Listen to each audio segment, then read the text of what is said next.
Okay, so very first thing today, so I don't forget, just a note on ProctorU, the proctoring system for the exams. Um, Unfortunately, a few faculty and I have been trying to work out the technological details, and ProctorU doesn't really cooperate very nicely with our math websites, and we're having trouble finding a workaround and finding a way to test it and make sure that it would actually work. Um, so as much as we think that it's important to hold folks to, standards of integrity and accountability and all of that. It's also not unfair for us to uh, have students walking into metaphorically a high value exam, high stakes exam with a technology that uh, frankly, we can't figure out how to make it work reliably. So this is a new system for us this semester, and the rollout hasn't gone very smoothly. So as a result, we're not using the ProctorU proctoring system this semester. So the exams will be still taken online, still taken on MyStatLab. You know, there will be a sample exam posted the week before. All of that is still the same. None of that has changed. The only difference is we won't be using the ProctorU proctoring system, and we'll be, essentially trusting each of you that you will hold yourselves to the academic standards and the integrity standards that we're expecting. So I wanted to announce that, get that out of the way, because this would be about the time that we would be uploading, say, a sample exam of some type or a practice exam for you to practice kind of logging into the proctoring system and so on. But with this change, we don't feel that that's really ready to roll out for the semester. Maybe if we had a few more weeks, we could figure it out. But again, we don't want to push it too close to the actual exam date either, uh, in case when if we were to put a practice exam up and something went wrong, we wouldn't have any time to really adjust. So no ProctorU for the exams in the course. Okay, so the plan for today, a somewhat motley assortment of topics. We're kind of at the border between chapter 2 and 3. So we have a couple of slides in chapter 2 to finish up, talking about logarithmic scales and some bad or misleading graphs. Doing a quick Excel intro and demo, extra space there. And then starting into chapter 3, looking at numerical descriptions of data sets, and in particular, starting into 3.1 measures of center. And then the plan for Wednesday will be to finish 3.1 and start 3.2. So that'll keep us pretty well on schedule. We're running maybe slightly ahead of schedule, but that's a good thing because 3.1 and 3.2 typically are a bit longer, a bit lengthier to get through.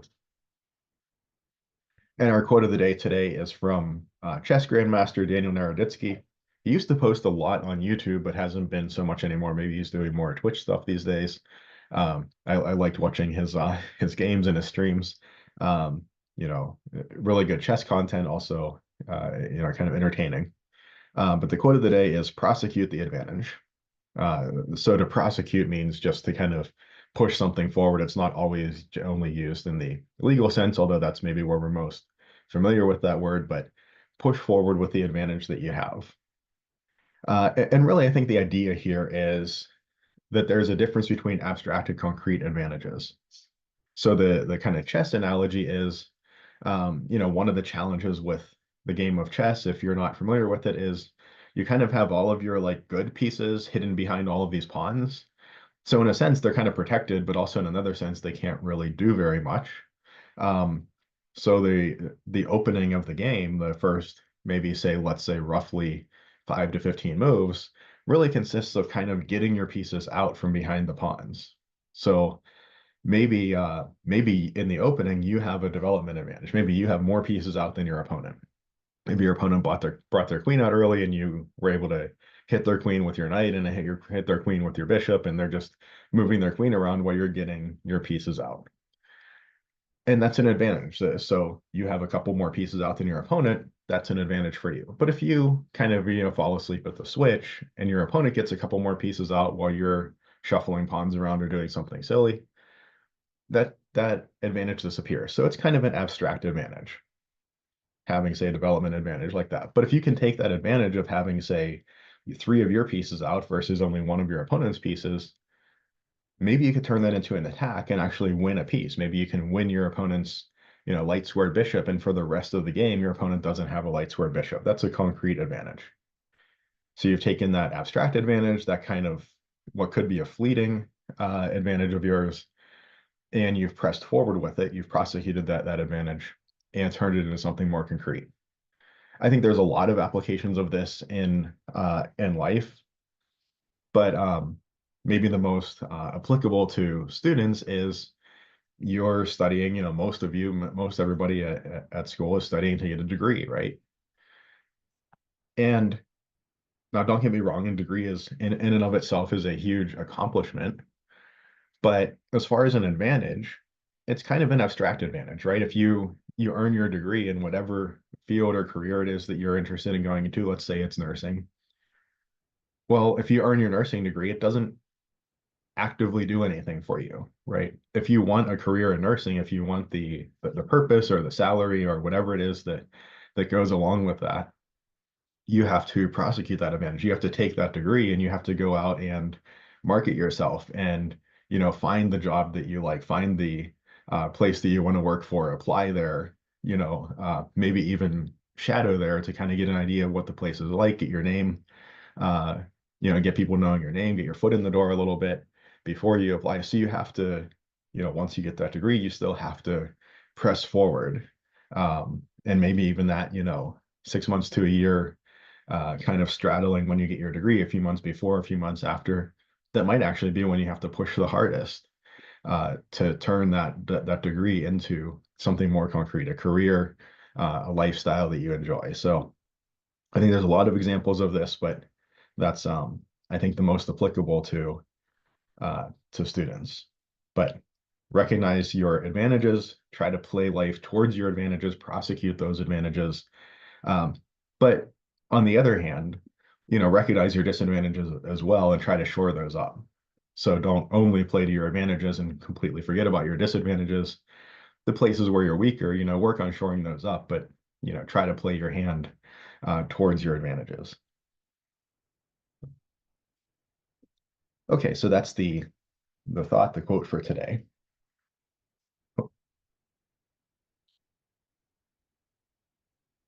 And before we jump into chapter 3, we have a few more things to finish up. So just give me a second here to switch my share around, switch all my windows around, and finish up the chapter 2 PowerPoint. Hey, Mr. Yost, I have a Yeah, question. yeah, sure. About the exams. What does that look like as far as the length? Like, are we allowed to, is there a time limit on it? Like, are we able to save it and then come back to it later? And how long is it available for? Is it like that day or what's that look like? Yeah, good questions. And by the way, you can just call me Joe. That's no problem. Yeah. So exams. There will be time limits, a time limit on each exam. Um, I think the unit exams I typically set at about an hour 40, basically a class length, and the final exam will be 2 hours, basically by college policy. Um, So those will be the lengths for the exams. And there, if any of that changes, there'll be more details posted, the week or so before the exam. There'll be a sample exam available, so it'll have, um, a length and a problem makeup very similar to the actual exam. So if you do the sample exam and you feel comfortable, you should feel pretty good about the actual exam. There is only one attempt on the actual exam, and you essentially need to complete it in one sitting. I mean, if something happens with technology and you got logged out or something, you can like log back in and use the remaining time. But it's not something where you can like, do a half an hour and come back the next day and do another half an hour or something like that. Um, Thank you. so Yeah. yeah, yeah, sure. What typically is uh the sample test the same amount of questions as the actual test? Yeah, I try to make it as close as I reasonably can. So it Okay. should be, roughly the same length, same question types, same, depth of difficulty or expectations for problems, that kind of thing. Yeah. All right. Thank And you. and the other thing you asked, how long will it be available? The exam windows are all roughly a week. So on the course schedule at the end of the syllabus that's on Blackboard, scroll down there and you can see the exam weeks. And the exam will be posted for a week, but then kind of, once you decide to start the exam, you have whatever it may be, say an hour 40 from when you decide to open the exam and start it to complete it. Okay. All right. Yeah, Thank you. yeah, yeah, good questions. Any other questions before we move on?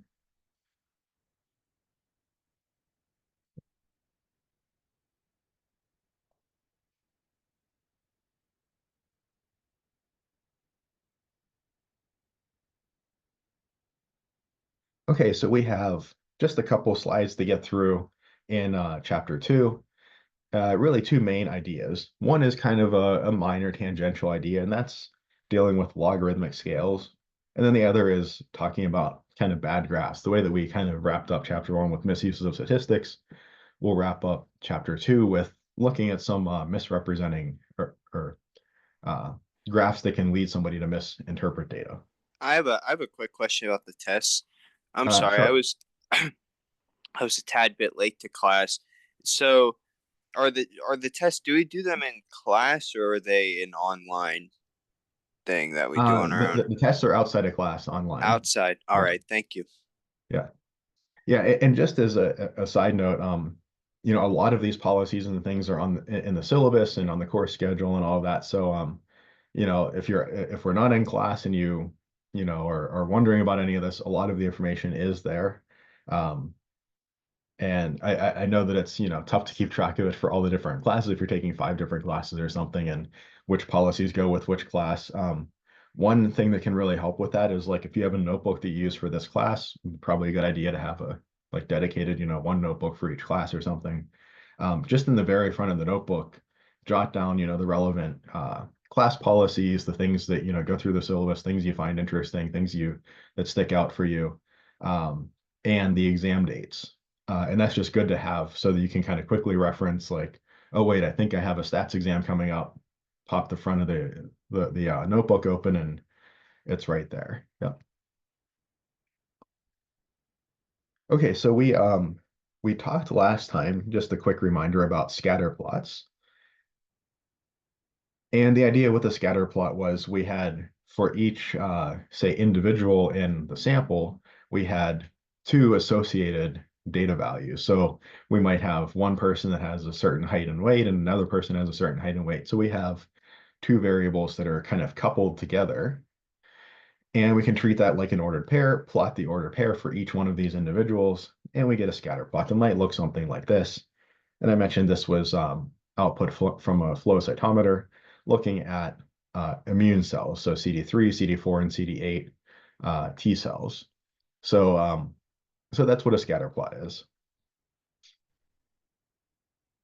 Now, something that we see here, if we look at this thing that's a little bit like a scatter plot, there are a few different XY coordinates plotted, one with the diamonds for this 0.8% auger or I guess those are triangles, diamonds for the 0.8% agarose gel and squares for the 0.6% auger. And roughly what this is for, the folks who are interested is um, if you have genetic material, it's a certain size. You have, say, a whole chromosome or something. You can introduce some little things that bacteria make that are called restriction enzymes. They can chew up DNA in a certain way. And maybe if you have a certain mutation, the DNA will get chewed up a certain way. And if you don't have it, it'll get chewed up a different way. And the result is that some chunks of DNA will be longer or shorter. And if you try to push, say a bigger molecule through a porous medium, the bigger molecule is going to travel slower. It's going to get more caught up. It's going to be harder for it to make its way through the little holes in these things called augurs or agarose gels. And the smaller molecules will be easier to pass through. So the smaller molecules travel faster. And roughly speaking, this gel kind of sorts the DNA molecules by size. And then you can see like, do I have just one really thick line or do I have like two distinct lines where maybe, the copy from the copy of the gene from mom and the copy of the gene from dad kind of disagree. Maybe one of them is mutated and one of them's not, something like that. So that's what they're looking at here. And this is a HIN3 digest from Haemophilus influenza. So that's the name of the restriction enzyme. Haemophilus influenza, that's the bug, and then D3 for the restriction enzyme. And something we look at here is we see that we're comparing two variables. One is distance from the well, or centimeters. This is just actual distance traveled by this chunk of DNA molecules. And on the left side, we're looking at base pairs. In other words, like how long is the genetic material in terms of nucleotides that we are looking at. So we're comparing distance traveled to the size of the molecule. And if we look at distance traveled, we start over here at 25 centimeters. We go over 1 unit of distance and we add 5 centimeters up to 30 centimeters. Go over the same unit of distance on the picture. We go up 5 centimeters, same unit of distance, 5 centimeters more. Each, say maybe it's 1 inch or so that we go left to right. We add 5 centimeters on our x-axis. So nothing super surprising here. But if we look at our y-axis, actually we see something kind of interesting. If I start down here at the bottom, let's just call that about 2,000. This next line up here, 4,300, let's just call that 4,000. So going from this bottom line to the next line, that's a certain unit of distance, and that adds about, say, 2,000-ish units. If I go about that same distance up, I actually jump maybe something like 2 lines to move that same distance again vertically. Well, that takes me from 4,300 well above 6,500. I've added a lot more than 2,000. Or if I jump the same distance again, what is it, counting from the bottom, the first, second, third line up, it's between 65 and 94. Let's just call it like 8,000-ish or something like that. If I go about that distance again, that takes me somewhere up here. I'm actually pretty close to 20,000. 8,000 to 20,000, I'm now adding like, more than 10,000 at a jump. How is the y-axis working? It's not a linear scale like this bottom axis here. It's actually what we call a logarithmic scale.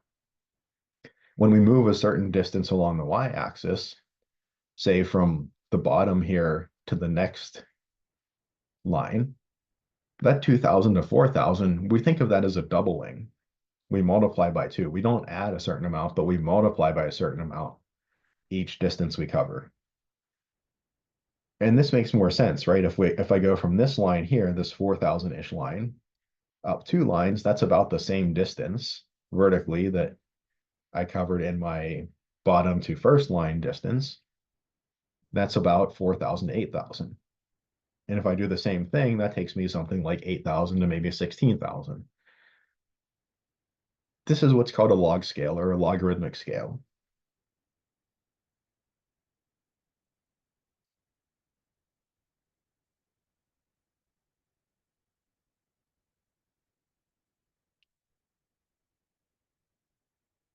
So instead of a linear,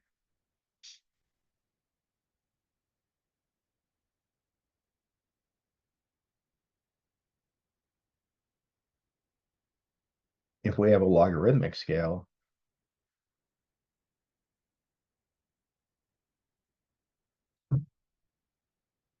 instead of, say, adding 1 each tick mark, we're thinking of, for instance, say maybe multiplying by 2. 1 to 2 to 4 to 8, 16, 32, and so on. And there's nothing special about 2 multiplying by 2, just like there's nothing really special about adding 1. We could just as well have a logarithmic scale that we multiply by 10 each time. But the point is that the defining idea in a logarithmic scale is that when we step a certain unit of distance along the axis, instead of adding a certain amount to our measure, we multiply by a certain amount. So it grows exponentially. Exponential and logarithm are kind of related ideas.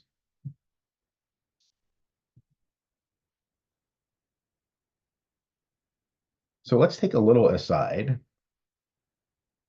These scales actually come up a good bit in biology. For instance, we see here we're graphing this on a log scale, on the log scale for the y-axis. And this is clearly something related to biology, right? Biology, medicine. We see log scales pop up a lot in finance as well, a lot in the sciences, like especially physics and places that are interested in orders of magnitude difference. You know, is something 10 or 100 or 1,000 times as big as something else? If we're more concerned with that, then it's something, 50% bigger, 20% bigger, 70% bigger. If our interest is more on the scale of orders of magnitude, we might be looking at log scales a lot. So these come up enough that I think they're worth digging into a little bit deeper. In theory, uh, you all should have had Math 108 or equivalent. However, in Math 108, exponentials and logarithms are considered optional material. It's a pretty packed course, and sometimes we don't quite get to that material in Math 108. So if you haven't seen this background material, if are a little bit lost here, not a big deal. This is really just an aside. But if you're interested in this, or if you want to brush up on the topic, or if you've had some exposure to exponentials and logs, this might be interesting to you. Okay, so let's look at an example of just kind of a basic scatter plot, a linear scale, say height versus weight.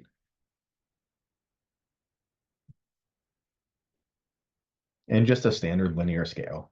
So here's my height variable, here's my weight variable. And I might imagine a straight line model going through here that does a pretty good job of describing this data. Of course, I mean, real world height and weight data is not going to be this pretty along a line, just using this as an example.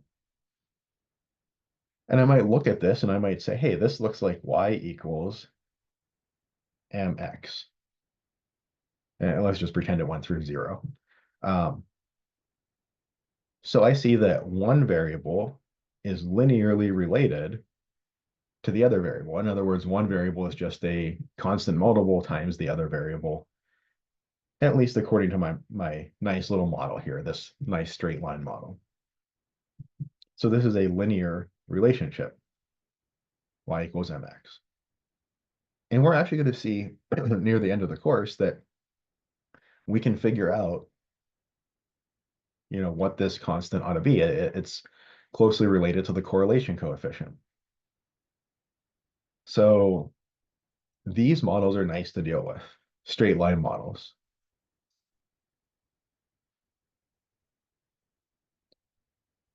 Now, I might have another scenario, maybe not height and weight, but I might have another scenario where I have data that looks like this.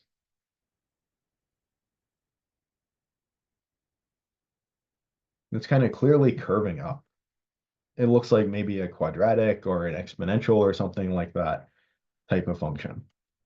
Now, I could try to find a function,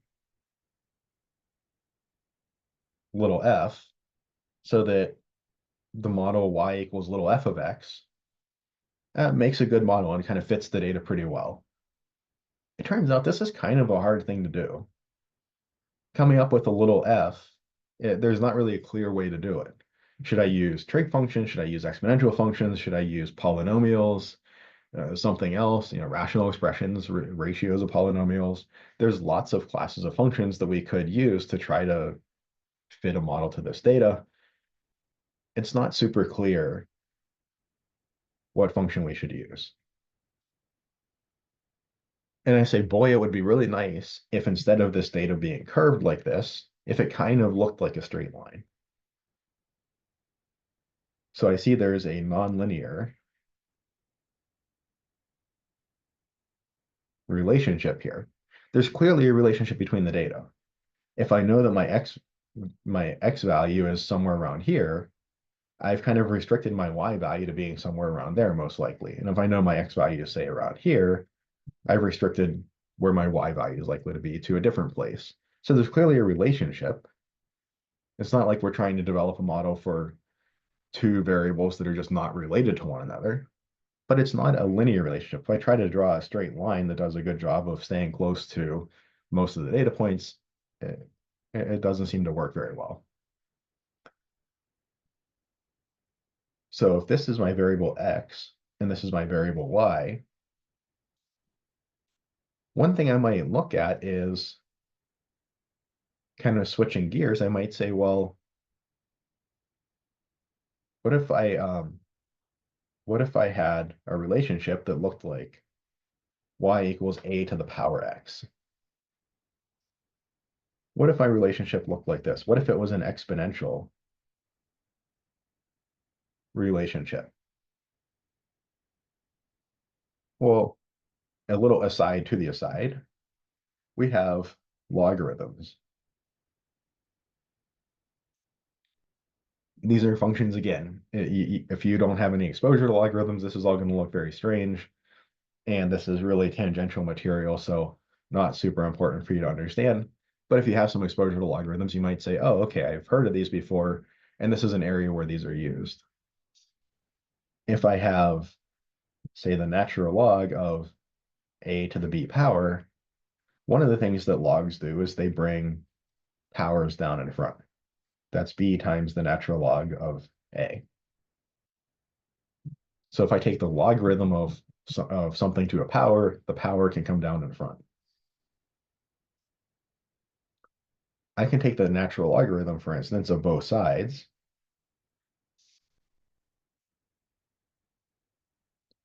and I see that I have natural log of y equals x times natural log of a.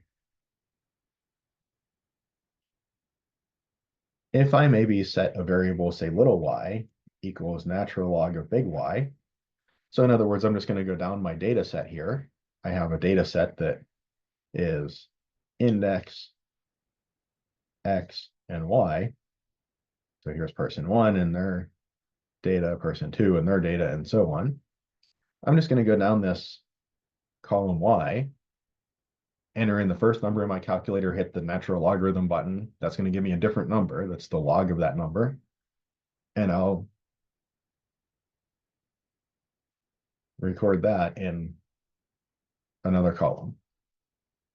If I want to associate the original variable X with the new Y, the natural log Y,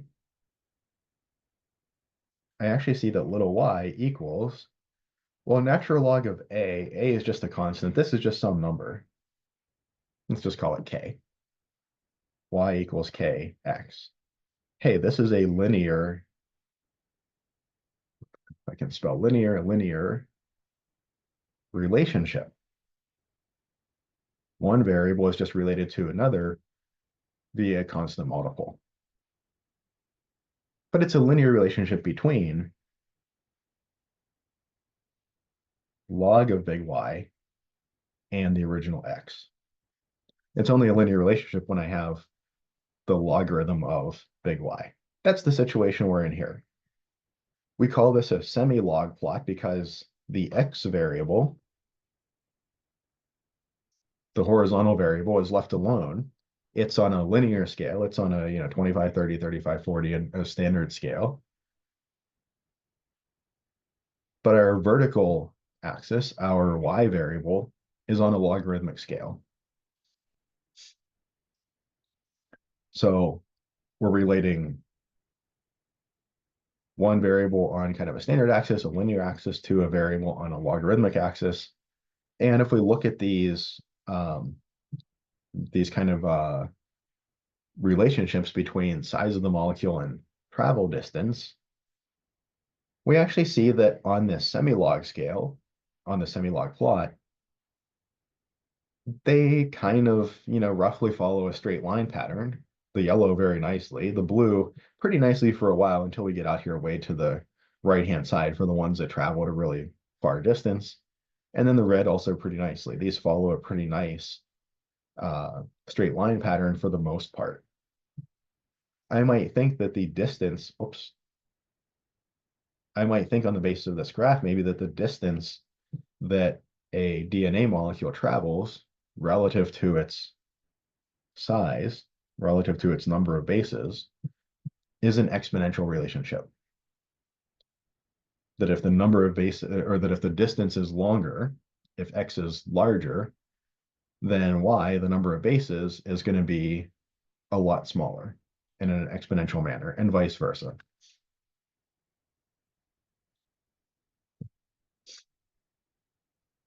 We could also have, maybe I'll scroll down for this one. Kind of wanted to put them side by side, but I running into my other notes over there. But we could also have a relationship that's kind of polynomial based, or what we might call a power law. A power law relationship.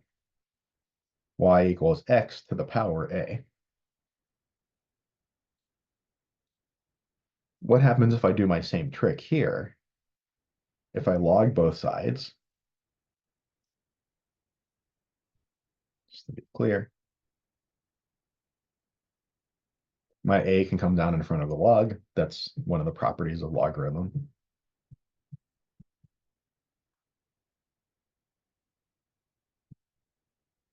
And now I have the X hidden inside of a log and the Y hidden inside of a log.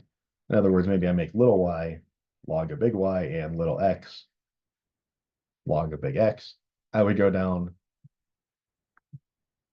both columns in my data, and I would log each of those numbers and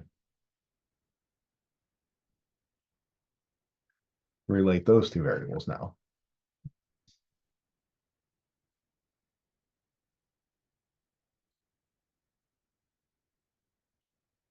And I see now that I have little y equals a times little x. Little y is related to little x. That's a linear relationship, but it's between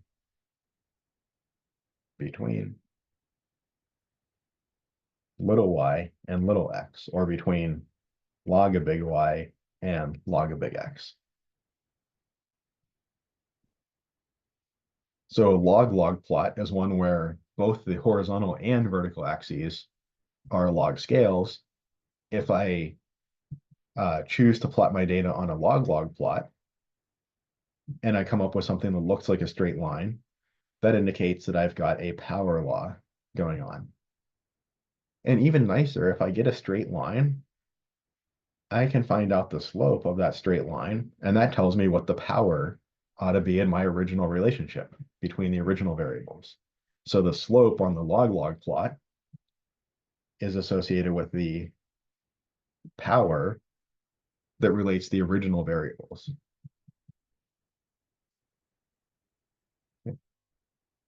And likewise, the slope on a semi-log plot is related through the logarithm to the base of the exponential function for their exponential relationship.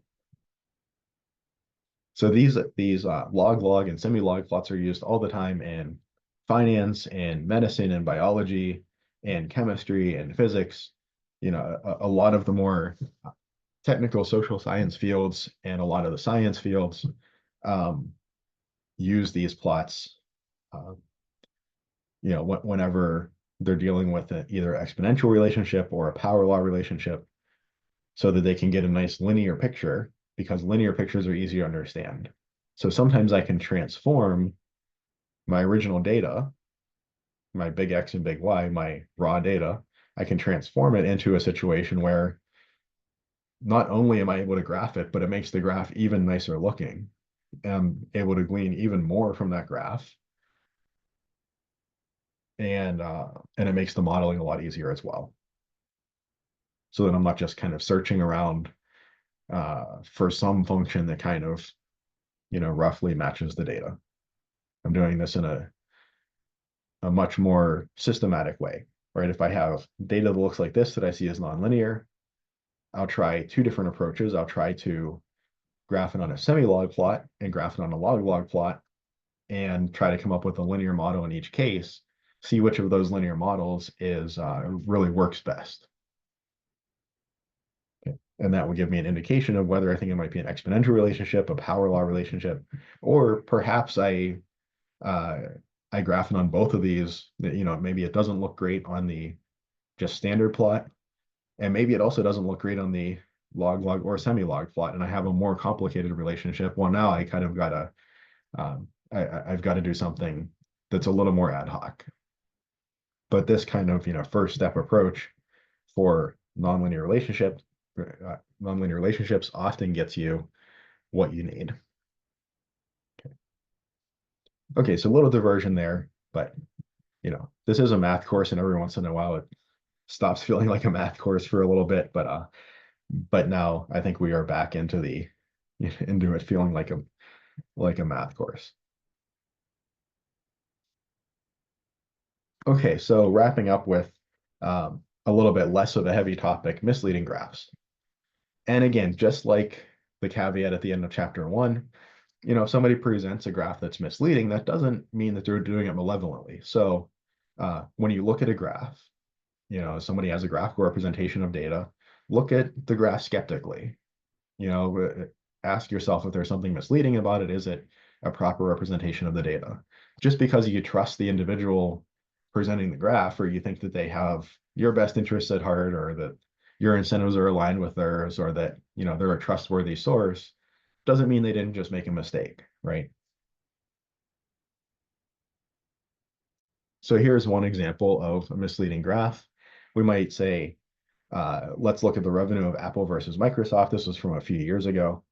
And we look at Apple's revenue versus Microsoft's, and we see just looking at the graph, wow, Microsoft's revenue really dwarfed Apple's. But if we actually look at the scale closely, we see that this is in millions of dollars. So Apple's revenue was $65 billion and Microsoft's was $70 billion. That's a lot closer than it might seem from this graph. A better approach here for this graph would be to recognize that revenue is ratio data, right? It's on ratio measurement scale. If I have two companies and one revenue number measures twice the other, the one with the double revenue number actually had twice as much revenue. Or if a company earned no money that year, they made no revenue. There's a true zero. Let's respect that true zero and start our graph at 0.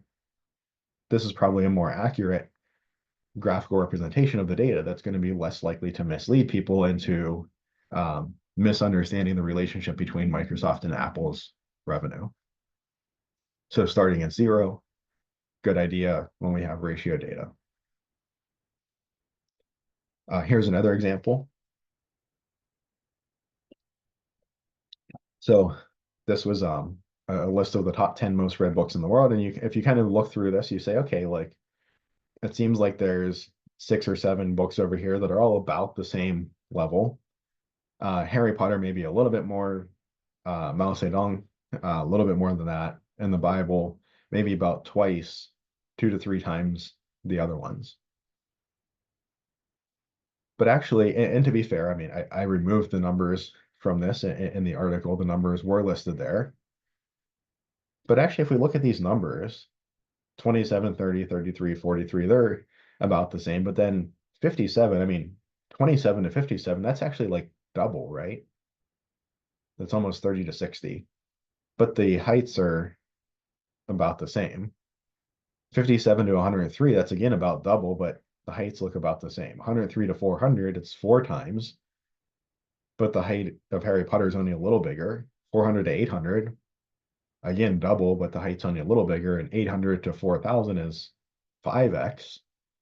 But the height looks like it's maybe 2x for the Bible. Well, what's actually going on here, if you look at the scale on the left, the 0 is kind of like way up from the base of the bookshelf, right? We would naturally think that the height of the books, the total height of the books, is what is representing the readership of that book. But actually having the 0, instead of kind of being hidden way down below what we're seeing. It's actually kind of like, pulled up really high here. And the zero axis starts at kind of the top of the title of the book. Now, again, was this person trying to do this to mislead intentionally? I don't think so. Um, I think they just thought that it was a cool way to put the graphic, here with the books and on the bookshelf and all of that. And you say, okay, well, I mean, well, you can see looking at the numbers what's going on. But remember, the purpose of a graphical representation is to make it easier for the person to digest. If I have to digest the graph, think to myself, wait, I don't think that's right. Look at the details, read through the numbers, and then figure out what's going on. Well, the graph has actually been more harmful than beneficial, right? You could have just listed the 10 numbers. It wouldn't have been as flashy, but you could have just listed those 10 numbers next to the names of the different books or series, and that would have been easier and quicker to digest. So, right, this is, I think, a confusing graph or maybe a deceptive graph. Somebody would look at this and um, at least be led to draw the wrong conclusion if they weren't careful about also reading all of the numbers and being really careful with where the scale is and all of that. There's also a question of just how humans perceive things. If we're looking at a page, if we're looking at a picture on a page, we tend to perceive area. But if I were to say, for instance, I doubled my sales from year 1 to year 2, and I used a circle to represent that, and I said, okay, I'm just going to double the diameter, double basically the height of the circle, going from year 1 to year 2 to represent an increase from $30,000 to $60,000 in sales. Well, by doubling the diameter, you can see this really is just, the big circle is double the diameter of the little circle. You can see if we stack two little circles on top of one another, they're the same height as the big circle. But the thing is that the area of a circle scales like the square of the radius or diameter, right? So because doubling the height also doubles the width to maintain a circle, I'm actually doubling the area, or sorry, I'm actually quadrupling the area when I double the height. I'm doubling the area once more on top of the doubling that I'm already doing. So what's nice about a histogram, I'll go back to this one just as a demonstration. What's nice about a histogram is that with a rectangle, we can scale one dimension and we don't really naturally have to scale the other dimension, right? I can increase the height of the rectangle by a factor of 2, and the width can just stay the same. It doesn't look funny or strange or anything. If I try to make a circle that's twice as tall but has the same width, then it becomes this kind of weird stretched out oval thing. And this is kind of a boring example, but there are examples with like actually I have a Word document here that I'll bring up. There's another example in here. So this example down here is just another, if I can get there we go. It's another example of this where they're using the height of each of these logos for these companies, Starbucks or Taco Bell or Pizza Hut or whatever. They're using the height to represent the amount of sales. So we see that it's on a linear scale over here on the right. And if we look at, for instance, Burger King with 11 billion in sales versus McDonald's with 41 billion in sales, not to mention that all these little squares of billions of dollars and GDP of Afghanistan and so on, and like are all like super random and kind of cluttering things up, but forget about that. If we look at Burger King versus McDonald's, right, McDonald's is like 4 times the height of Burger King, but it's also quite a bit wider than Burger King because they're trying to scale it in such a way that it kind of has a pretty reasonable aspect ratio and looks a little bit like um, the original logo. And so its area is like, much larger than 4 times the area of Burger King, probably 8 or 12 times the area of Burger King, even though its sales are only 4 times as large. And you look at Starbucks down here at 4.1 billion, Taco Bell at 4.3 billion, increasing up to say Burger King size at 11 or so billion, about 3 times as large. Well, that's about triple the height and also about triple the width. So Burger King looks a lot more than 3 times as big as say Taco Bell or Starbucks.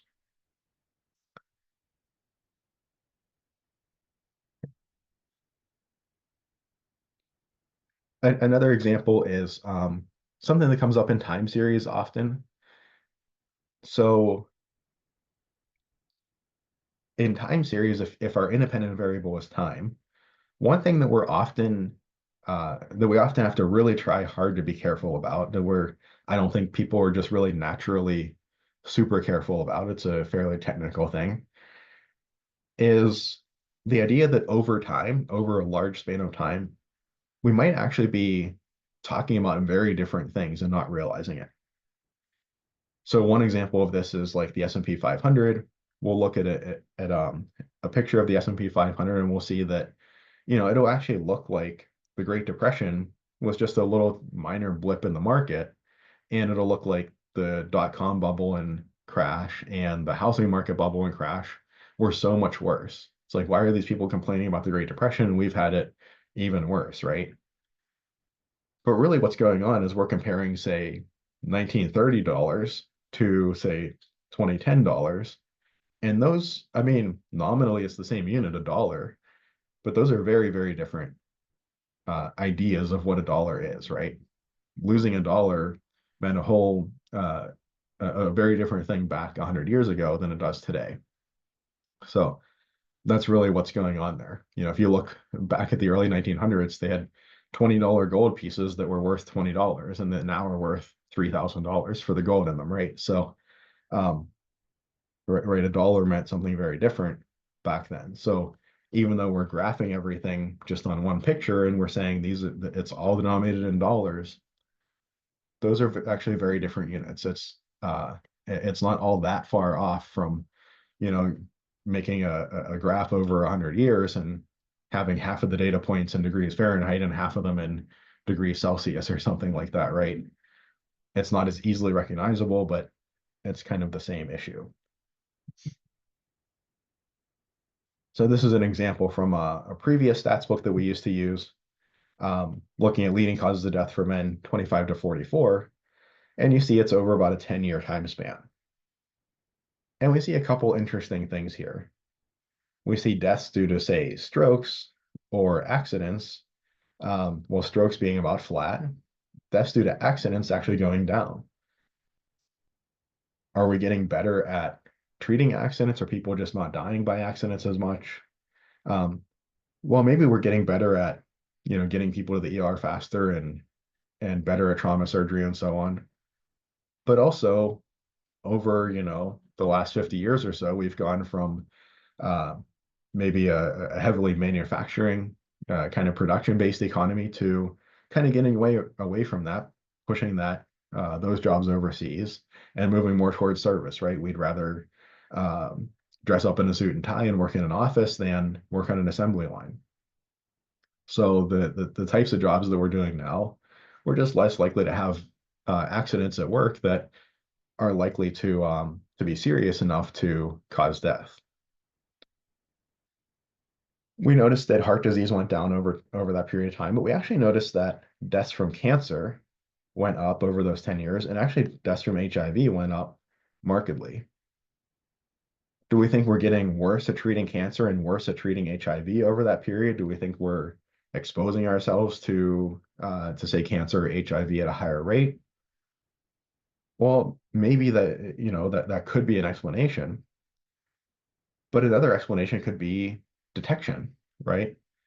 If we know that HIV is a problem, we ramp up testing, we start offering testing to folks, and where before somebody maybe just died because of an strange infection or something that they ended up dying from, and it was just marked down as some kind of infectious disease death. Well, now the person, maybe that person went in and got tested and they're in their chart they have HIV, and we realize now, okay, this person died as a complication of HIV. Or similarly with cancer, maybe somebody just, passed away in their sleep and not really sure why, but we got better at detecting cancer, and somebody had a, routine blood screen and they said, oh, this looks a little suspicious. Let's send it off for a little more testing, and come back and say, oh, you actually have AML. And now when that person passes away, it's attributed to cancer, right? Could it be that we're getting better at detecting things over 10 years, right? So maybe it's not that we're getting worse at treating them, or that people are actually getting these diseases more often and dying from them more often. That, again, that could be, those two things could factor in here, but it could also be that we're getting better at testing them or detecting them over these 10 years, right? 10 years is a pretty long span of time um, for medical technology to improve. So we might be comparing, two different things here from the leftmost side of the graph to the rightmost side. But, do you think there's much of a detection bias in, say, accidents? So somebody dies from an accident, it's quite obvious, right? There's not very much improvement in detection there. Or also maybe with strokes, right? If somebody dies from a stroke, there's a lot of external visible signs that that person had a stroke, and it's probably not going to take their life immediately. We're going to recognize, oh, this person had a stroke, and then when they do pass away, they can be attributed to that pretty easily. So is the detection for strokes or for accidents likely to get that much better over 10 years? Probably not. But the detection for HIV or cancer very well could have. So anytime that we're looking at a graph spanning a decent number of years, this is always something in the back of our minds is, think back to what was life like, roughly speaking, at the beginning versus the middle versus the end of that time period. Could there have been some really drastic systematic changes in that time? Here's another one. This was actually out of a well-regarded medical textbook, Robbins Pathology. And this is just a cautionary tale against using fancy graphs. We'll see when we do the Excel demo that, if you pick a pie chart, there's going to be like 10 different kind of pie charts that you could do in 3D and exploded, view ones and all kinds of crazy stuff that look really cool. But I always just say, pick the simplest one, because the simplest one doesn't suffer from any of these issues. So this is, instead of just, presenting this as just a standard two-dimensional boring histogram, they made it this kind of like 3D, like column looking thing.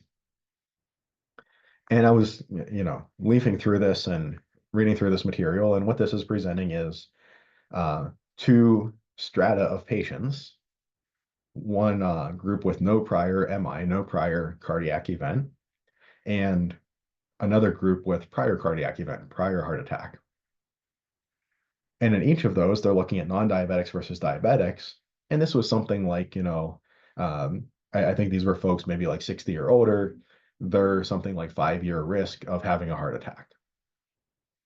So in each of these 4 categories, people who previously had a heart attack versus did not, and people who are diabetic versus not diabetic, what is, essentially the chance that in the next, say something like 5 years, they have a heart attack, starting at age 60, something like that. And if we look here on the left, non-diabetics, no prior heart attack, of course, they're going to be the lowest at basically what looks like 0 chance. If you are diabetic with no prior heart attack, or if you're not diabetic with a prior heart attack, you're about the same chance, something like, roughly 12, 13%, something like that. And if you have a prior heart attack and are diabetic, your risk is much, much higher, somewhere pushing 40% chance of another heart attack in the next 5 years. But then I looked at this, and this isn't a huge deal, but I saw the data that they presented, and non-diabetics in their prior MI was not 0, but it was 2% chance, pretty close to 0, but I thought it was 0. I thought they, in this study, they had nobody that fell into that category. Or for the diabetics no prior MI or non-diabetics prior MI, I thought it was 12, 13, 14%, but it's actually 15 or 16%. That seems very strange because these blocks are clearly below the 15% line. What's going on here? So if you look down at the very bottom right of this, say, rightmost red block, you can actually see that there's a depth here. These blocks are pulled forward from this kind of back wall. You can think of like suspects lining up against the wall to see how tall they are, right? So we have these blocks pulled forward away from that back wall that's giving us our indices. And we have a difference in perspective. We're looking at this from the top right. So there's a parallax issue here. We're looking down on these, and have you ever like sat in the passenger seat of a car or something and somebody's driving along and you look over at the needle and it looks like a different speed that they're going because the needle's a little bit in front of the gauge and you're looking at it from an angle. Or if you look at, a clock on the wall or something like that, like not a digital clock, one of the TikTok ones, uh, not that kind of TikTok that's illegal now or something, but one of the analog clocks. If you look at it from the side, it reads in some cases a slightly different time than if you look at it straight on. So that's what's happening here. There's a parallax issue. Right. So this is just a cautionary tale of even very bright folks that are writing textbooks that have been heavily edited. Um, they can have a graph like this that's slightly misleading. If you go into Excel and mess around, and you can find something called gap depth. You can set that to 0, and that pushes those columns against the back wall. And now it does actually read more true to the actual data. But why mess with this in the first place, right?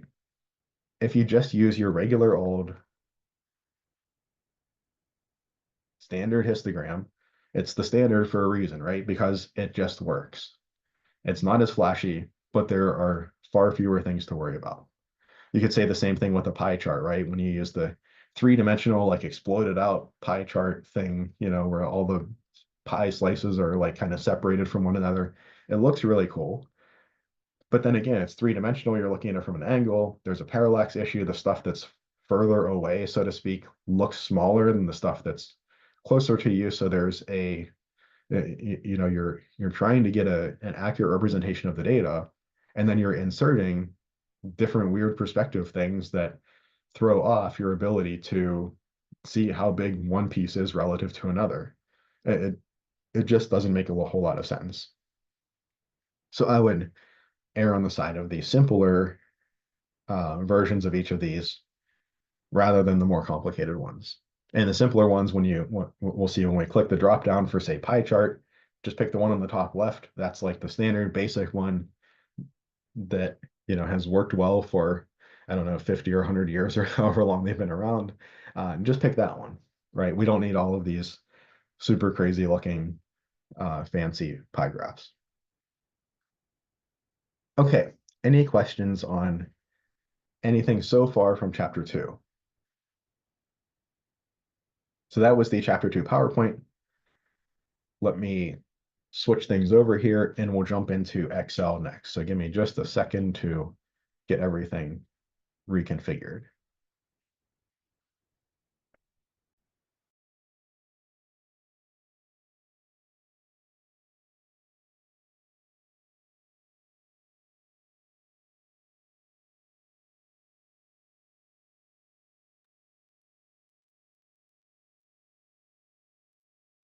Okay, I'm also going to pop an Excel file into chat. This one is also posted on Blackboard, so you can find it there. But you can follow along with the one in chat.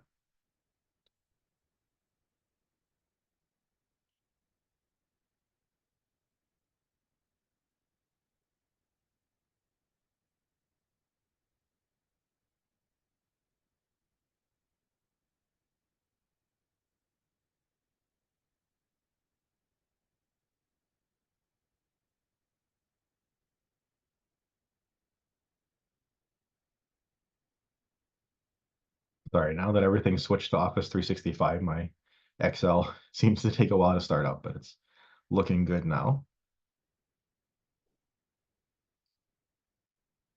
Oh, question in chat. Let's see. Okay, got it. Good. All right. Okay, so on the Blackboard supplemental material folder, you should see Excel files, and there are some chapter 3 Excel files in here that you might find helpful. We'll talk about, as we move through chapter 3, but also these for chapter 2. And I do want to look at 2 of these examples. Oh, I thought they were just going to open, but apparently they didn't. All right, let me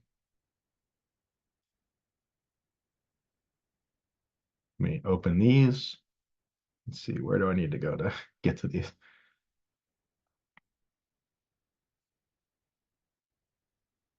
I forgot I had these in Excel files and not just as something that would open nicely on Blackboard.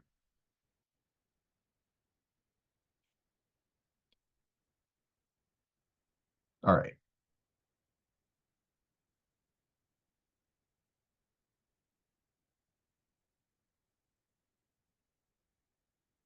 Okay, let's start over here with this example.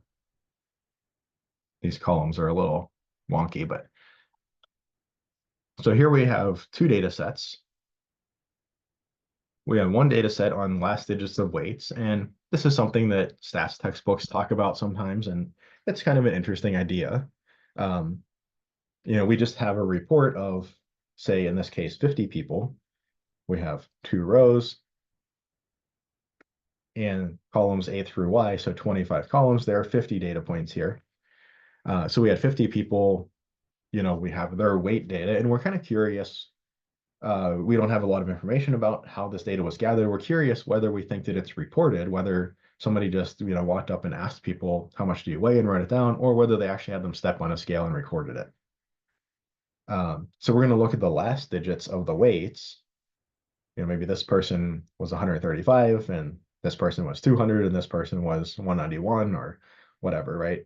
Last digits of weights here, we have 50 data points, and we want to create a bar chart of these, or a column chart or a histogram, whatever you want to call it. And then down here we have also 50 data points, 2 rows, 25 columns, 50 total data points. They're not sorted into rows or columns in any specific order, just, uh, whatever, cut into 2 pieces so that it's a little easier to display on the screen. And we see this is data related to train crash causes for track issues, equipment issues, human error, or other. So we see this crash was a track issue, these were track issues, these were equipment issues, some human error ones, and so on. And we would like to make a relative frequency chart and a pie graph using this data.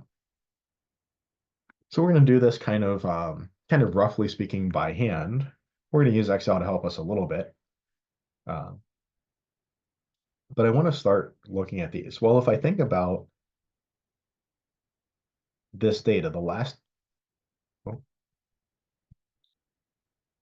if I think about the last digit of a person's weight, it can be 0, 1, 2, up through 9.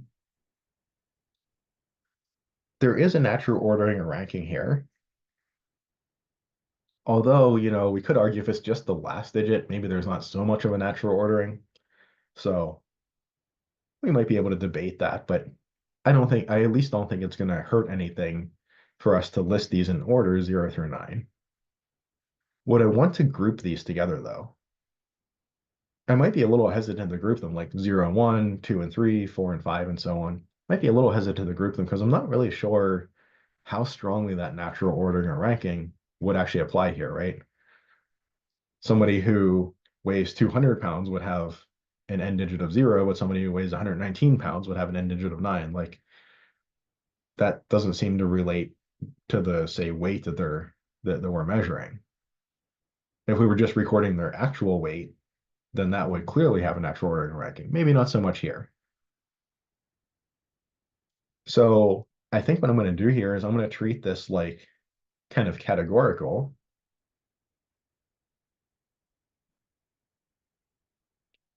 But I will list it in increasing order from 0 to 9. basically just because that makes it look a little nicer.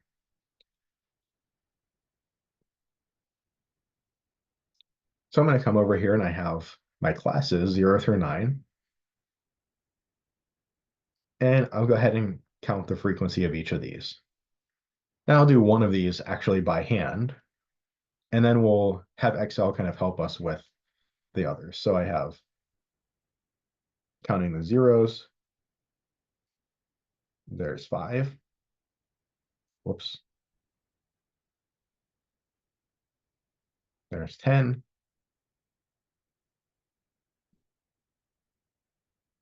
There's 15. There's 20. There's 25 and 26, I think.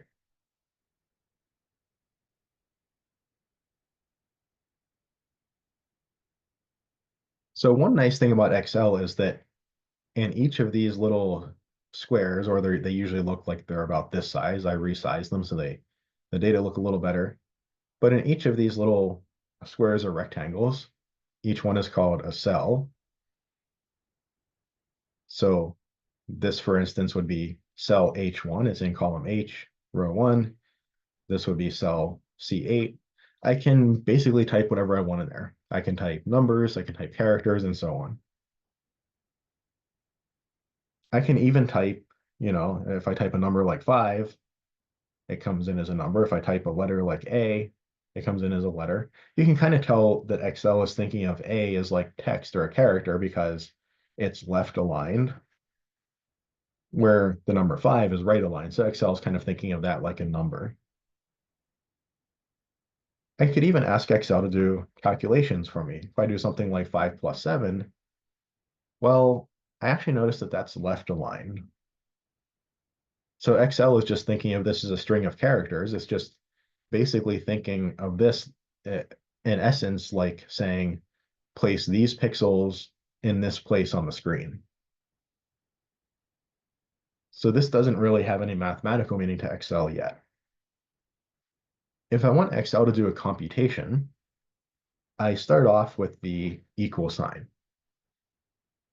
So if the first thing I enter in a cell is an equal sign, that's a prompt to Excel to say, hey, the stuff that I'm going to type in now, I want you to think of not just as characters, not just as display these pixels in this location on the screen, but I want you to actually think of 5 like the number 5, or plus like the arithmetic operation of addition, and 7 like the number 7. So if I start off with an equal sign, then do 5 plus 7 and hit enter, I see I get 12. Excel understands, oh, you want to add 5 and 7, that's 12. So Excel will do computations for me. The other thing that Excel can do is it can, well, not the other thing, but another thing, it can refer to another cell. So if I have, well, let me pick a different number here. Let's say 9. I have cell in column AI in row 7, and I have number 9 in there. Maybe for whatever reason, if I'm down in this cell, I would like to refer back to that cell. I can hit equals, and then I can click on the cell that I'm interested in. So equals, click on cell AI 7 and hit enter, and I see that copies a 9 down here. One of the super nice things about Excel is it didn't just copy that 9 and then forget where it came from. If I change this 9 to a 4, it changes this 9 to a 4. So saying make this cell, AK11, equal to the contents of the cell AI7, anytime that I change cell AI7, it pushes that change through to whatever it was, AK11.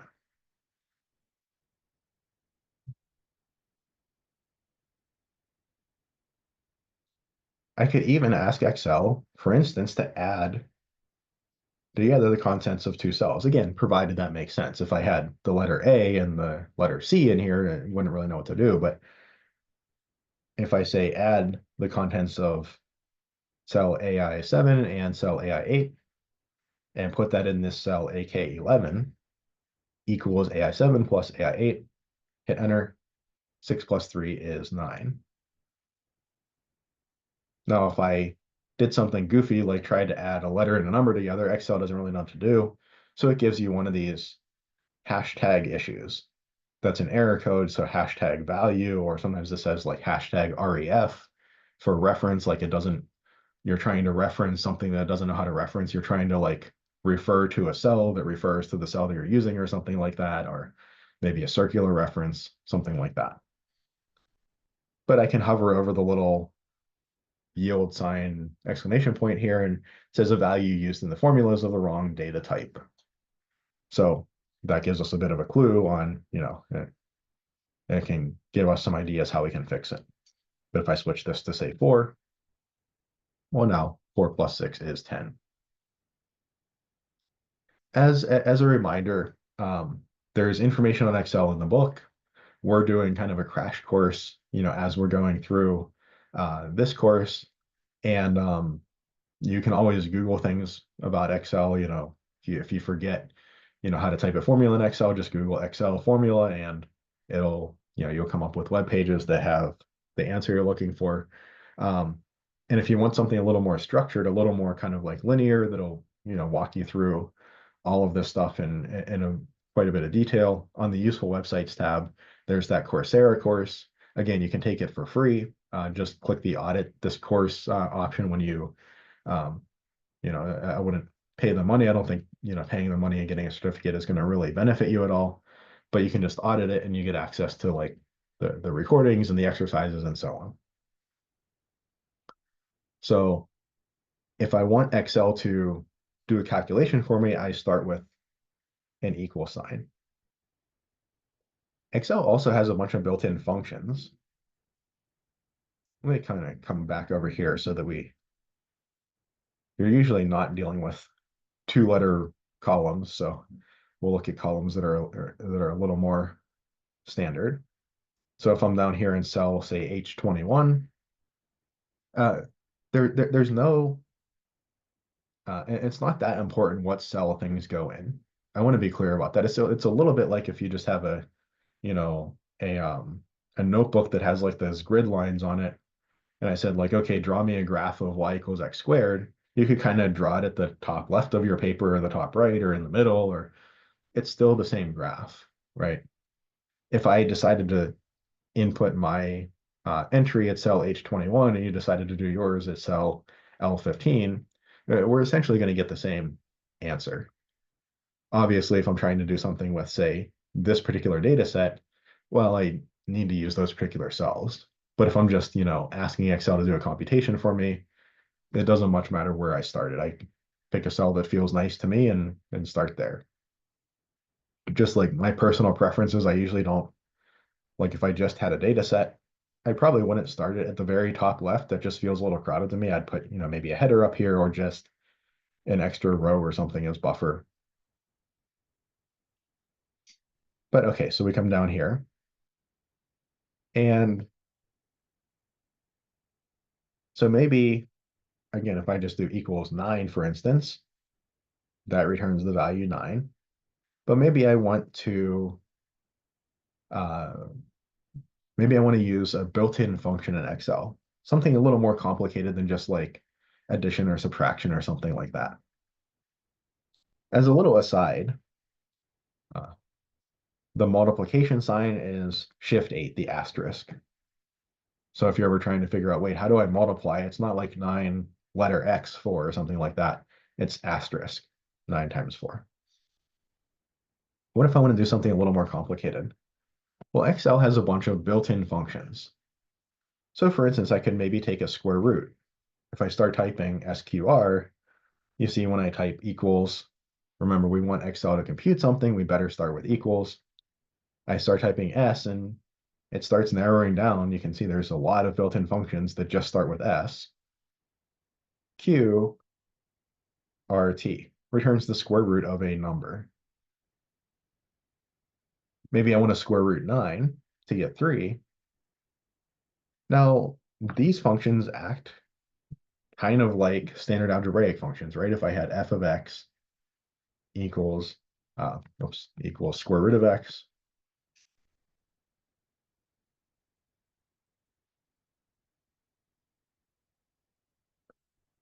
right? So I have a function that's defined this way, and I have an input.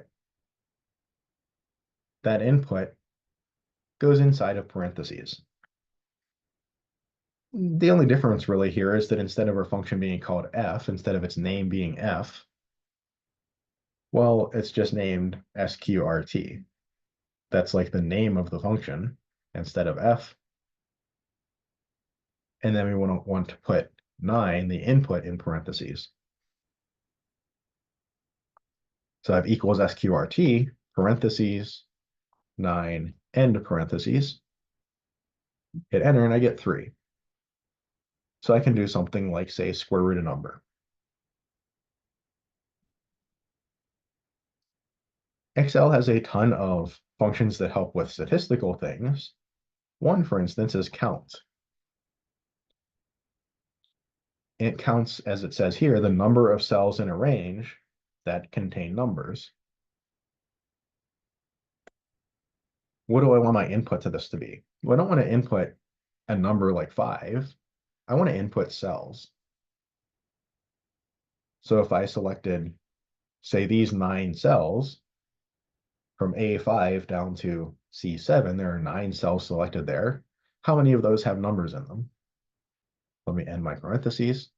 By the way, I just clicked and dragged, just like you would select anything on, on a computer. And I see that 6 of those cells have numbers in them. The first row with 501, the second row with 550, those 6 have numbers in them. The next row has 3 blank cells, so it did not count those.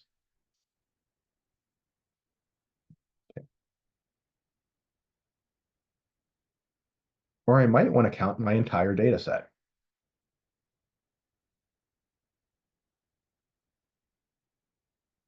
I might want to figure out what my sample size is, so I do equals count. I can click and drag here. That's not too bad. It's kind of sometimes annoying to do on a trackpad. There is a little shortcut, and this works pretty much all across Windows or Mac or whatever. So this is really kind of a system operation. But if I click a certain area, in this case, a certain cell, but maybe if I was in a folder, click on a certain icon or whatever, and then I could hold down Shift and click somewhere else, what the system will do is it will select everything between those 2 clicks. Now, how it defines between is sometimes a little bit wonky, but in Excel, it's usually pretty clear. If I do Shift and click this bottom right 8 over here, it selects this nice rectangle of cells that I know does contain all of my data points that I'm interested in. So instead of clicking and dragging, which can sometimes be a little tenuous, especially on a trackpad, trying to hold the click down and drag while not, going so far that your finger comes off of the trackpad and stops and you have to start over. Doing a shift click is often a lot quicker and safer in a sense, or less frustrating. So I want to count the number of cells that I've selected that contain a number, or essentially just in this case, counting the whole number of cells because they all contain numbers, as I can see. I know that there are 50 of them. So I know that this is my sample size. So maybe I'll just write sample size there, just as a little reminder that my sample size is 50. I can do all of the same kind of stuff, well, maybe not everything, but a lot of the same kind of stuff that I can do in Word with text. I can maybe do Control B to bold this if I wanted it to stand out, something like that. I could Control U, whoops. I could Control U to underline, right? So little things you can do like that to just help your eye focus on the right things. Okay, so I can count the number of cells in a selection that contain numerical data. So that's pretty nice. Let me expand this over a little bit. Can I find a way to count, say, the number of cells in this given range that contains a certain number, that contains a 0? That would be really nice, right? Because then I could just input that formula here, and that would count all of my cells that contain a specific entry, say 0. I actually do have a function that does that. It starts as count. And if you look down here, you see that there are various different ways that Excel can do counts. It can just do a basic count, number of cells in a range that contain numbers. Count blank, number of empty cells. That might be, interesting in some other context. But we actually have this count if. An if statement is something that says, if this criterion is true, then do this thing, right? So, I mean, we, as humans use this all the time. If the light is red, hit the brake and don't go through the intersection. If the light is green, though, don't hit the brake and continue through the intersection, right? This is kind of a fundamental operation to life or to programming or anything like that. A branch is essentially what it is. It counts the number of cells within a range that meet the given condition. So let me click this. When I click it, it just puts it in for me. It just count if. And notice that it has a couple of inputs here. It's giving me a little prompt that says my inputs are the range, in other words, the list of cells that I'm interested in, but also the criteria or criterion in this case. Let me click and drag these cells again. This is all of my data for my data set. So this is one input that COUNTIF needs. It needs to know, what cells are you talking about? What cells do you want me to look at?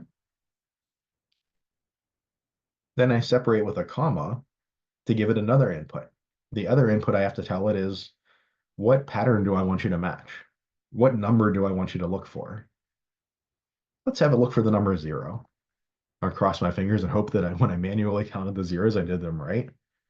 So I'll just type 0 in here. The criteria is I'm looking for cells that match this pattern. It's quite a simple pattern, just the number 0. And the parentheses.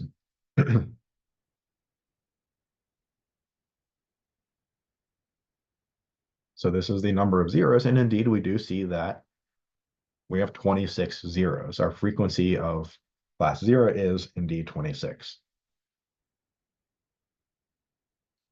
So I could come over here and do equals COUNTIF. That was the function we just used. Parentheses, and it gives me the prompt again. Okay, what's the range? The cells that I'm interested in are from here to here. That looks good. Comma, what's my criterion? Well, now I'm looking for ones that have a 1 in them.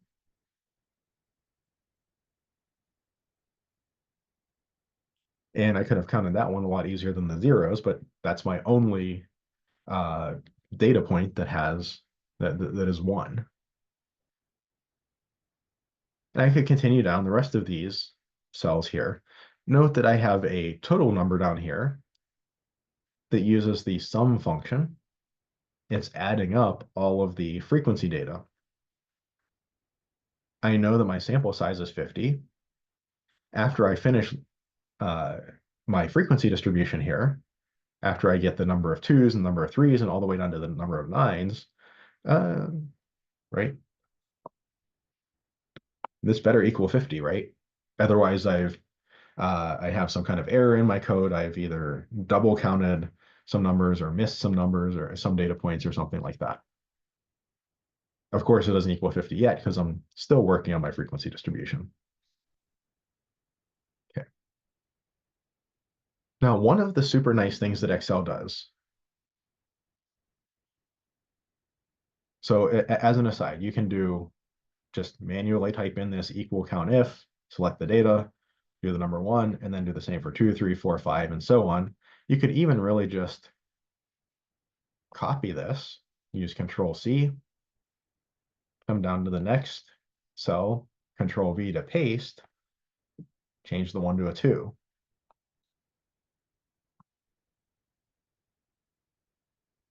change it to a 3. So we could type it in from scratch every time.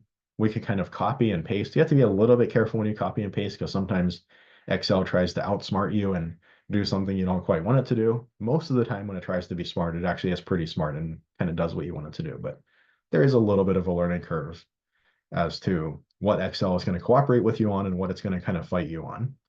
And kind of copying and pasting sometimes fights you on a little bit. But if you do it the right way, it works just fine. Right? So we see that there are 2 3s, this one here, and this one here. Something else that Excel can do that's really nice is, let's say I want to add 2 numbers together. I'll add, say, 1 plus 2. That gives me a sum of 3. Now I might notice in this box, in this cell that's selected right now, see the 3 that's selected, it kind of has a border around it. Most of the border is just the border, but at the very bottom right, there's a little square, little tiny square at the bottom right. Let me zoom in a little. See at the bottom right here, there's a little tiny square. Unfortunately, the square doesn't really get any bigger as I zoom in, but you can see the context a little better.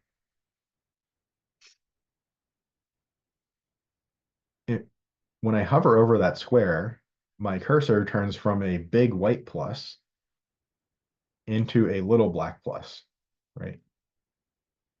When I hover over the border, I get a black cross with arrows and with a pointer.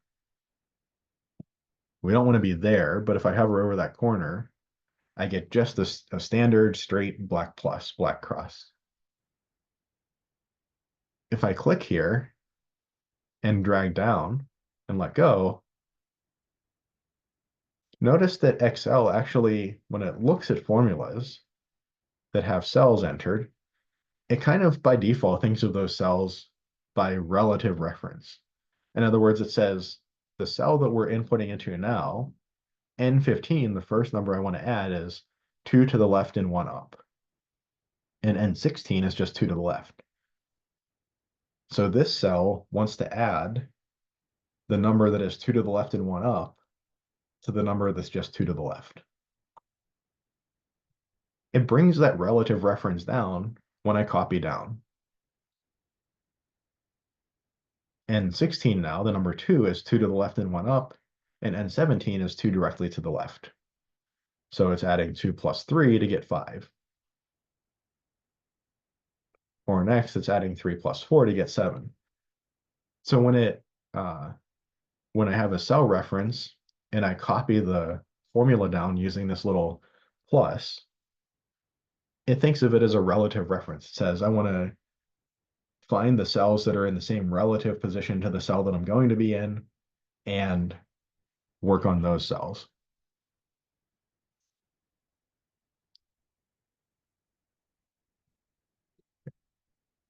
Now here, if I was tempted to do something like that and just start copying down like this, despite the fact that, the 3Ds changed to a 4 and all of that, we also notice that as I copy down, it does copy my function and all of that really nicely, but it actually changed the data that I'm looking at.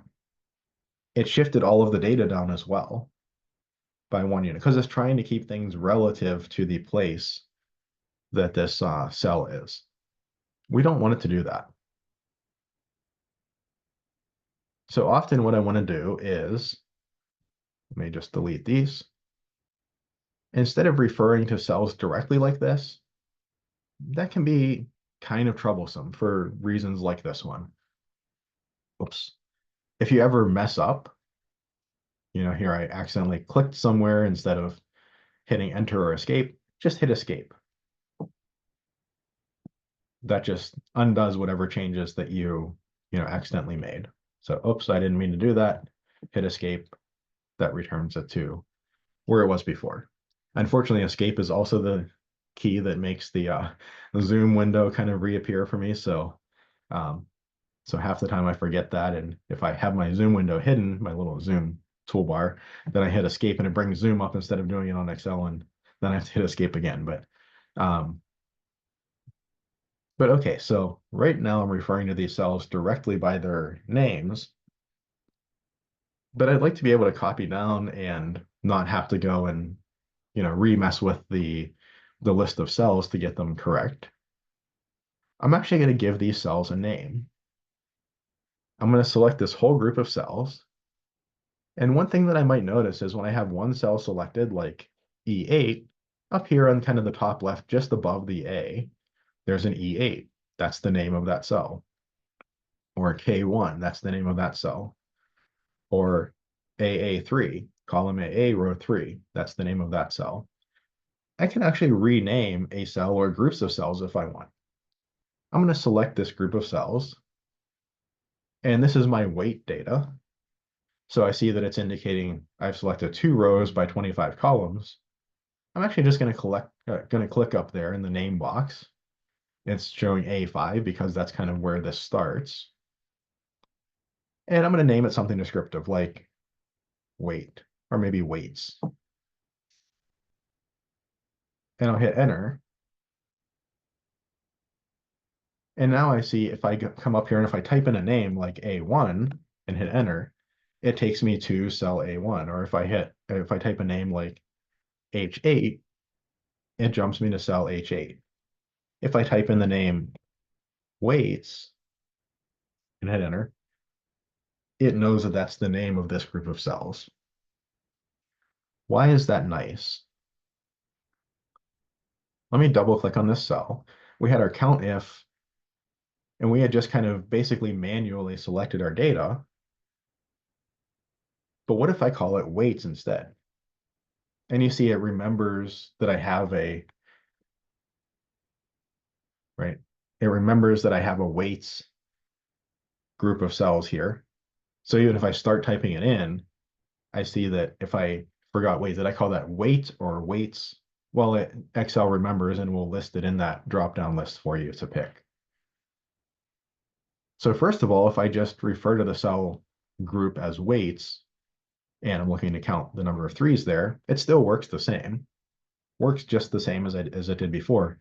But now I have the nice property that if I click and drag, it's actually still referring to the same group of cells. It's still referring to the group of cells that I labeled weights. It's not trying to kind of keep that as a relative reference and move it down as I drag down. It's using the name of that data set. I can change the 3 to a 4, and there I go. So now I could do this pretty quickly. I could drag down. I could change the 4 to a 5, to a 6. I could do it even quicker. If I look up here in the formula bar, I can look at what cell is selected. There's 5, there's 6. I want this one to be 7,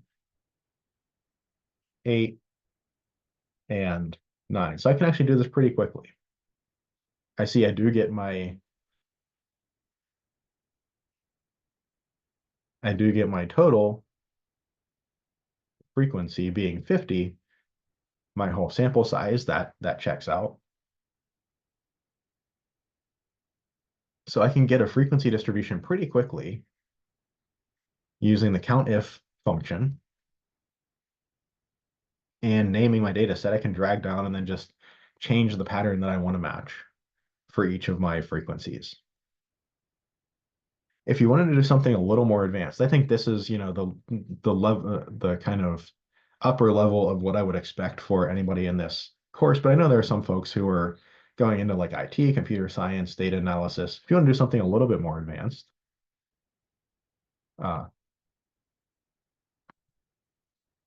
well, let's come up here to the original one.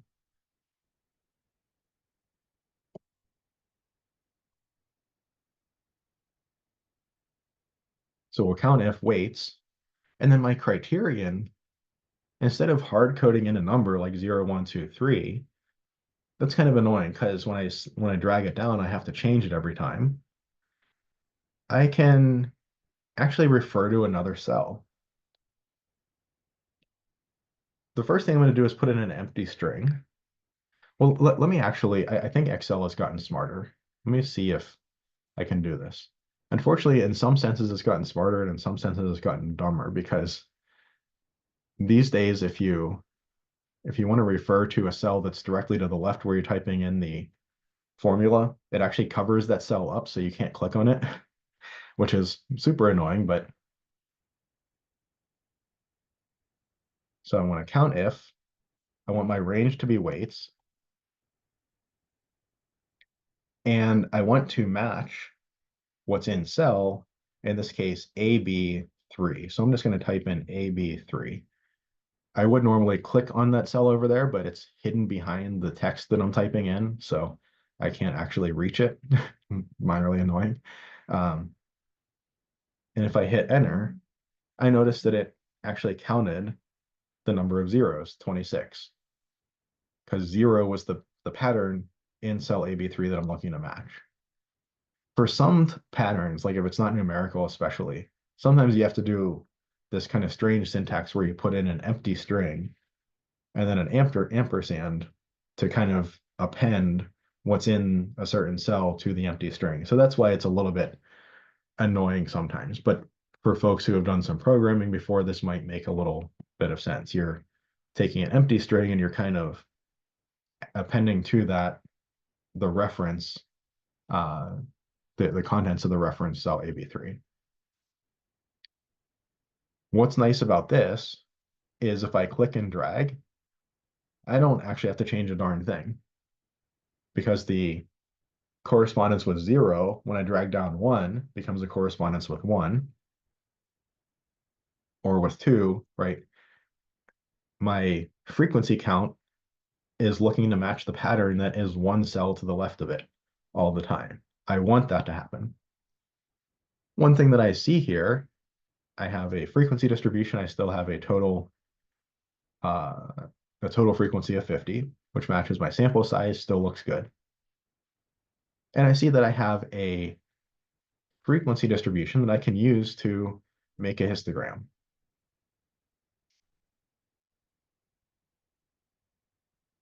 So I can come over here, and in the last couple minutes that are left, I can finish up my histogram.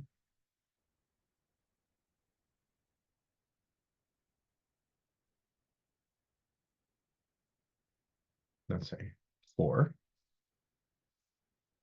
So I see my different classes, 0 through 9.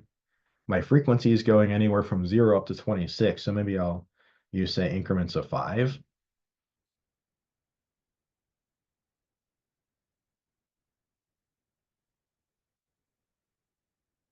I see 0 has a frequency of 26. I'll give it a bar at roughly height 26. 1 and 2 have a frequency of 1 each. 3 and 4, 2 each. Make each of those bars at about height 2. 5 has a frequency of 12. So maybe about, say, that height. 6 and 7, 1 and 0. I still leave 7's class there. It just doesn't get a visible bar. 8 has 4. And 9, 1. And something remarkable I see is that there are a lot of zeros and quite a few 5s and not a lot of anything else. This might indicate to me that this data is likely reported and maybe a little less reliable. It seems like somebody just asked people, what do you weigh? If they stepped on a scale, I'd expect 0 through 9 to come up with about equal likelihood. But if you ask somebody, what do you weigh? And I mean, if they don't slap you, they're probably going to say like, oh, I weigh about 130 or I weigh about 195 or something. We're going to kind of typically round to the 10 or maybe to the 5 if, we have more recent weight data or something. But this seems to be rounded. It seems to be reported. That means that it's maybe a little less accurate. Either people embarrassed about their weight and, changing the number a little bit, or people who, just when we communicate, we use shortcuts. So we're not gonna we're gonna be a little more likely to just round to the nearest 5 or 10, something like that. Okay, so that was what I had for today. Let me stop the recording.